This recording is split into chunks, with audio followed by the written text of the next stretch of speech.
In this module, we will explain the history behind the emergence of ERP software.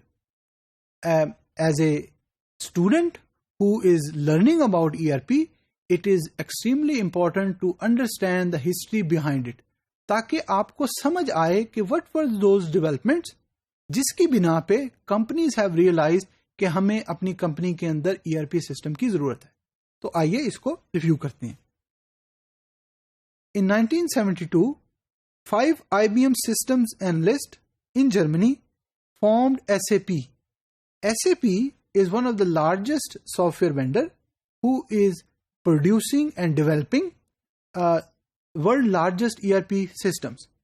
So in 1972, 5 IBM people thought कि हमें एक ERP system की जरूरत है. At that time, their goal was to develop a software that could be configured to meet the needs of each company. At that time, the function was the idea was कि from the functional approach to a business process approach होना चाहिए. Companies were realizing कि हमें information और data बेहतर तरीके से manage करना है ताकि customer को बेहतर service provide की जाए. Data available in real time and user works on screen. एक और चीज जो उन्होंने डिस्कस की आपस में वो ये थी कि वी नीड ए सिस्टम जहां पर क्या हो कि डेटा रियल टाइम में अवेलेबल हो. रियल टाइम का मतलब है एज इट इज. कस्टमर ने कोई चीज बाय की, आपका रिकॉर्ड ऑटोमेटिकली अपडेट हो गया. ना सिर्फ ऑटोमेटिकली अपडेट हो गया, it is viewable to all the people in the organisation.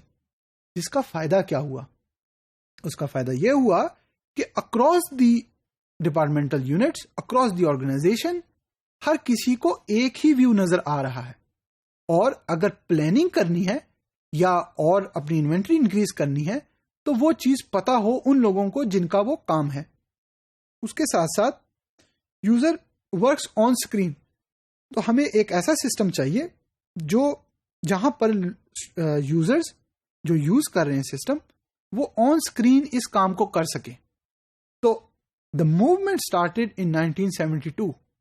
ये अंडरस्टैंड करना बहुत जरूरी है कि at that time people were thinking, in this case specifically 5 IBM guys were thinking कि हमें एक ऐसा सिस्टम चाहिए जहां पर क्या हो, रियल टाइम इंफॉर्मेशन हो, डेटा ऑन स्क्रीन हो और कन्फिगर्ड हो कंपनीज की रिक्वायरमेंट्स मीट करने के लिए.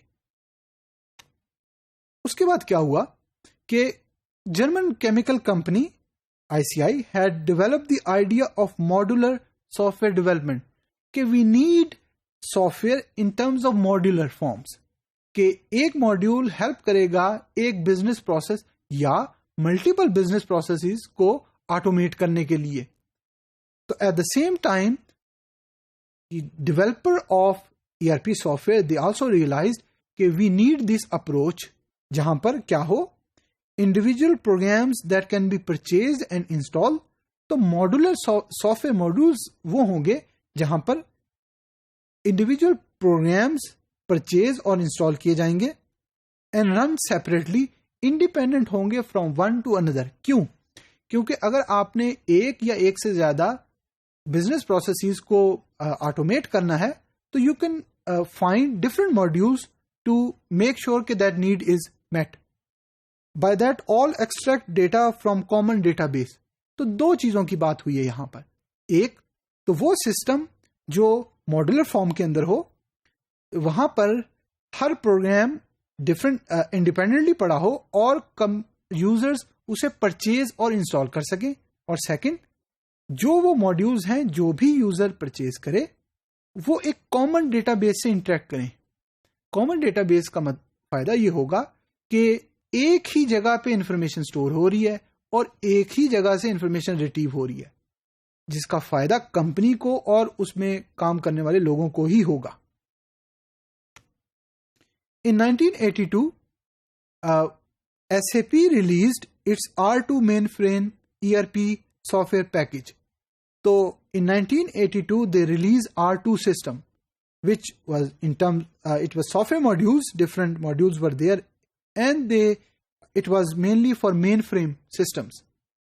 In 1988, they began development of R3 system based on client-server technology.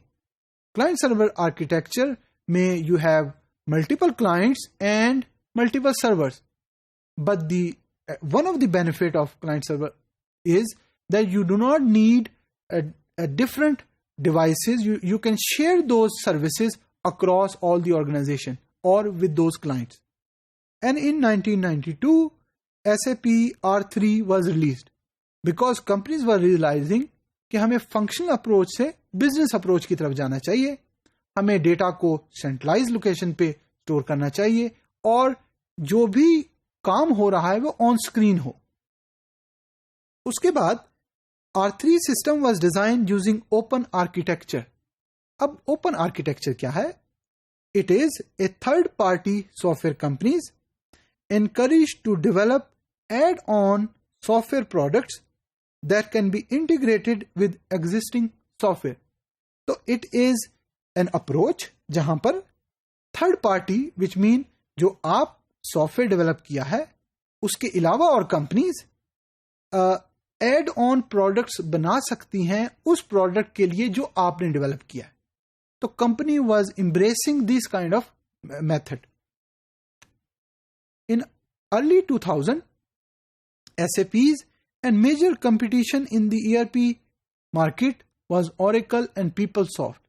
So there were other players starting from early 2000 who then realized that we need to have dedicated specialized ERP systems. जिसमें one of the company was Oracle and another company was PeopleSoft. Later on, Oracle bought PeopleSoft and now PeopleSoft is part of Oracle. And in late 2004, PeopleSoft जो भी उन्होंने system develop किए, Oracle ने उसको acquire कर लिया and now they are combinedly producing ERP software for the market.